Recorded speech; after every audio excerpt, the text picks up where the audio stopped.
Olá, alunos, tudo bem? Sou a professora Ivana de Geografia do 7º ano e como estamos nesse período da pandemia, não podemos nos encontrar pessoalmente e juntamente com a professora Gal, que também é professora de Geografia, planejamos uma aula para vocês virtual. Vocês irão assistir um vídeo. E nesse vídeo vocês não prestem bem atenção, mas não precisam vocês se apegarem muito à questão de data, e sim os fatos ocorridos. Também vocês poderão pegar o livro de vocês, do 7º ano, que é o capítulo 1º, que começa da página 14 até a página 29, e vocês irão responder as questões do livro. Vocês dão uma lida para reforçar o conteúdo e também vocês irão responder algumas atividades relacionadas ao vídeo. Então, assistam com bastante atenção e boa sorte.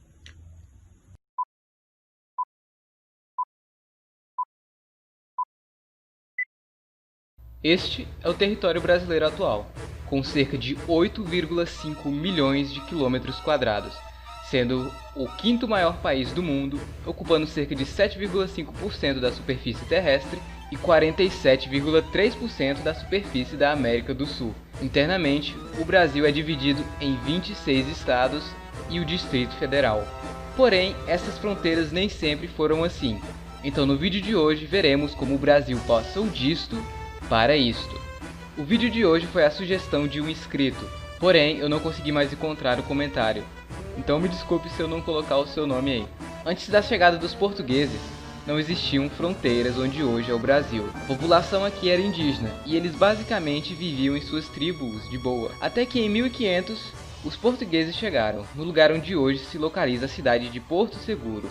Eles chamaram o local de Ilha de Vera Cruz, mas perceberam que era maior que uma ilha. Então passaram a chamar o Brasil de Terra de Santa Cruz. Os portugueses rapidamente se expandiram pelo litoral, então o mapa do Brasil nesta época era mais ou menos assim. Porém, o mapa que geralmente podemos encontrar do território brasileiro nesta época é este, pois existia um tratado de divisão da América, conhecido como Tratado de Tordesilhas, em que Portugal ficava com uma parte e a Espanha com a outra. Para manter o território, os portugueses decidiram usar um sistema chamado de capitanias hereditárias, onde eles dividiam a colônia em várias partes e entregavam a administração para certas pessoas de importância, geralmente nobres portugueses, para que assim eles pudessem manter e proteger o território de invasores e administrá-los melhor, usando-os também para plantação e exploração, para assim manter os custos. Em 1534, esta era a divisão interna do Brasil, entre as capitanias hereditárias, sendo elas Maranhão, Maranhão II, Ceará, Rio Grande, Itamaracá, Pernambuco, Baía de Todos os Santos, Ilhéus, Porto Seguro, Espírito Santo, São Tomé, São Vicente I, Santo Amaro, São Vicente II e Santana. Em 1549 é fundada a primeira capital do Brasil, a cidade de Salvador. Porém, este modelo não funcionou muito bem, pois apenas 2 capitanias estavam funcionando, a de Pernambuco e a de São Vicente. Então, posteriormente, eles dividiram o Brasil em 2 grandes estados, o estado do Maranhão e o estado do Brasil. Ao longo do século XVII, o mapa ficou basicamente assim, porém os territórios portugueses foram se expandindo cada vez mais ao oeste, geralmente ficando nas partes litorâneas. Porém, com o tempo, eles também foram se expandindo para dentro do Brasil e assim desrespeitando o tratado. Em 1709, o Brasil já tinha se expandido bastante para o oeste, e esta era sua fronteira. Internamente, a colônia era dividida em 7 capitanias, tendo Grão-Pará, Maranhão, Pernambuco, Bahia, Rio, São Paulo, que nesta época estava em sua maior extensão, e São Pedro. Em 1720 foi criada a Capitania de Minas Gerais. Em 38 surgiu a Capitania de Santa Catarina, criada para ajudar na expansão do Brasil até o Rio Prata. Em 48 São Paulo se divide novamente e surgem as Capitanias de Goiás e Mato Grosso. Neste mesmo ano, São Paulo passa a ser parte da Capitania do Rio de Janeiro. Em 63, Rio de Janeiro se torna a capital do Brasil. Em 65, São Paulo recupera sua autonomia. Em 1799, a capitania de Pernambuco se fragmenta, surgindo assim Rio Grande do Norte e Paraíba. Em 1803, a parte hoje conhecida como Guiana Francesa também foi ocupada pelos portugueses, fazendo parte do nosso território. A Guiana Francesa tem uma história complicada, já foi ocupada pelos ingleses, holandeses, espanhóis e portugueses, porém no final, a França acabou anexando o território, e o mantém até hoje. Em 1810, a Bahia perde seu território mais ao sul, que se torna o Espírito Santo. Em 1811, o Brasil tinha perdido a região do Contestado, no oeste de Santa Catarina, para a Argentina, porém tinha avançado mais ao sul, até as atuais fronteiras do Rio Grande do Sul, criando assim essa capitania. O Maranhão também se dividiu e surge o Piauí. Em 1815, o Brasil deixa de ser uma colônia e passa a fazer parte do Reino Unido de Portugal, Brasil e Alvares. Em 1817, acabou a ocupação portuguesa na Guiana Francesa. Pernambuco perde mais território, surgindo assim Alagoas. Este também foi o ano da Revolução Pernambucana, em que, entre outras coisas, Pernambuco também pretendia ser independente, porém falhou e acabou perdendo mais território. Em 1820, surge o Sergipe. Em 21, Brasil anexa a Cisplatina, atual Uruguai. Em 22, Brasil declara independência e surge então o Império do Brasil. Em 28, o Uruguai fica independente, Pernambuco perde mais território, principalmente por causa da Confederação do Equador, que foi um movimento separatista que aconteceu em 1824.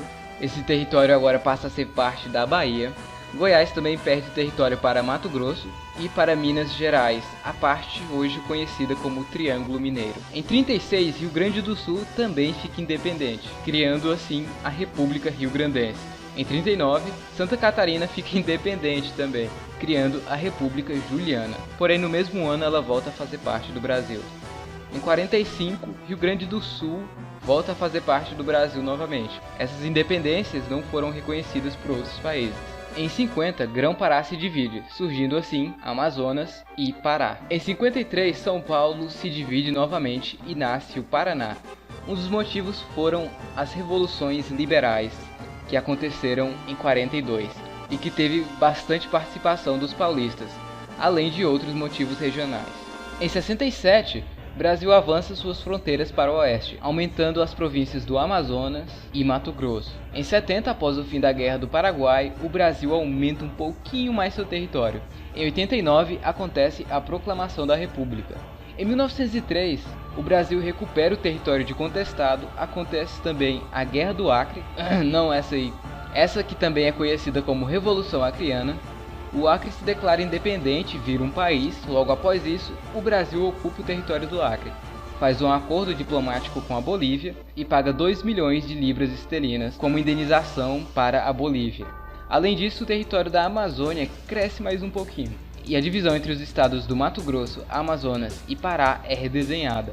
Porém, o Acre, neste tempo, é apenas um território brasileiro nesta época, e não um estado. Em 43 são criados vários territórios que futuramente se tornariam estados ou não. Entre eles, Amapá, Rio Branco e Guaropé, além de Iguaçu e o território de Ponta Porã. Em 46, Iguaçu e Ponta Porã não vão para frente e voltam a fazer parte dos antigos estados. Em 56, Guaropé não gosta muito do nome e muda para Rondônia.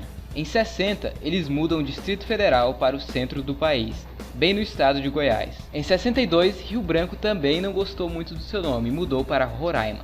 Em 77, é criado o estado do Mato Grosso do Sul. Os motivos oficiais simplesmente foram que o estado do Mato Grosso era muito grande e difícil de se governar. E finalmente, em 1988, é criado o estado do Tocantins, que fazia parte de Goiás, porém a região norte era esquecida pelo governo, então eles resolveram sair, sendo este o estado mais novo do Brasil. E desde a separação, o Tocantins é um dos estados que mais crescem, apesar de estar bem longe do nível de alguns outros. Enfim, espero que vocês tenham gostado.